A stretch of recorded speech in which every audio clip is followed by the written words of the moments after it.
Keluarga korban mengaku senang pelaku pembunuh remaja di Pariaman, Sumatera Barat akhirnya ditangkap. Keluarga berharap polisi dapat mengusut tuntas semua yang terlibat. Pihak keluarga korban berterima kasih kepada polisi dan warga yang sudah membantu menangkap pelaku. Keluarga merasa luka mereka atas kehilangan korban bisa sedikit terobati. Kini pihak keluarga berharap polisi bisa mengungkap kasus ini secara terang benderang dan menghukum semua pihak yang terlibat. Kami keluarga sangat senang dan adalah obat luka hati dari pihak keluarga setelah ketemunya pelaku ini, dan kami berharap pelaku ini sudah ditangkap dan juga diadili dengan secara seksama sama kepolisian atau keadilan. Harapannya pelaku Pak dihukum gimana Pak? Ya, kalau harapan kami pelaku ini harus dihukum dengan seberat-beratnya dengan hukuman mati.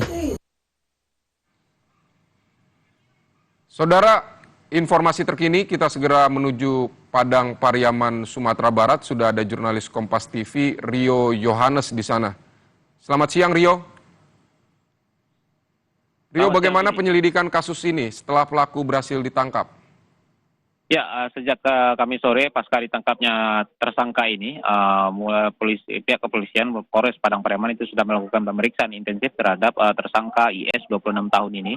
Dan sejauh ini memang pihak kepolisian baru bisa membagikan informasi bahwasannya tersangka itu memang sudah menyatakan atau mengakui perbuatannya bahwa dia telah melakukan pemerkosaan serta pembunuhan terhadap gadis penjual gorengan di Kabupaten Padang Pariaman ini. Sementara untuk motif dan siapa saja yang terlibat, apakah tersangka ini melakukan sendiri atau ada pihak lain yang membantu, itu belum bisa disampaikan pihak kepolisian dan akan disampaikan pada siang hari ini, karena dalam siang hari ini diagendakan bahwasanya akan ada digelar jumpa pers terkait perkembangan penyelidikan dan pemeriksaan terhadap tersangka IS ini.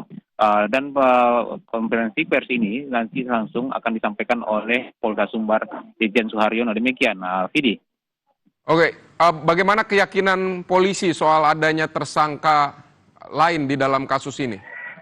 Ya, terkait akan adanya tersangka lain atau tersangka baru dalam kasus ini, pihak kepolisian masih belum bisa memberikan informasi yang lebih detail terkait itu. Tapi dia memastikan akan mengungkap ini secara detail. Dan tidak hanya siapa yang terlibat dalam tindakan pembunuhan dan pemerkosaan, tapi pihak kepolisian juga akan mengejar siapa orang-orang yang melindungi atau menyembunyikan tersangka ini ketika dia dalam masa pencarian. Karena seperti yang kita ketahui bahwasanya dalam menangkap pelaku ini, pihak kepolisian Polres Padang Pariaman itu membutuhkan waktu lebih kurang 11 hari baru bisa menangkap tersangka ini. Penelusuran dan pengejaran tersangka ini bahkan dilakukan memasuki kawasan hutan-hutan serta melibatkan 4 warga di demikian, Pidi. Tapi apa yang membuat polisi yakin bahwa tersangka ini dilindungi ketika melarikan diri? Ya, seperti yang kita ketahui dalam TKP penangkapan, yaitu di rumah kosong di daerah Jorong Pasagal Galambuang, itu ditemukan ditemukan rokok dan juga makanan ringan. Ini dugaan bahwasanya ada yang mengantarkan ini kepada terduga atau tersangka ini. Untuk itu memang pihak kepolisian akan mendalami lebih lanjut. Pendalaman itu juga akan dilakukan dengan memeriksa lebih ulang lagi saksi-saksi yang terkait dengan tersangka ini. Sebelumnya pihak kepolisian kan sudah melakukan pemeriksaan terhadap saksi yang berkaitan dengan tersangka. Nah, ini akan dilakukan pemeriksaan ulang lagi untuk mendalami apakah ada keterlibatan mereka dalam menyelamatkan tersangka ini ketika dalam pelariannya. Demikian, Sidi. Baik, Rio Yohanes, terima kasih untuk laporan Anda dari Sumatera Barat.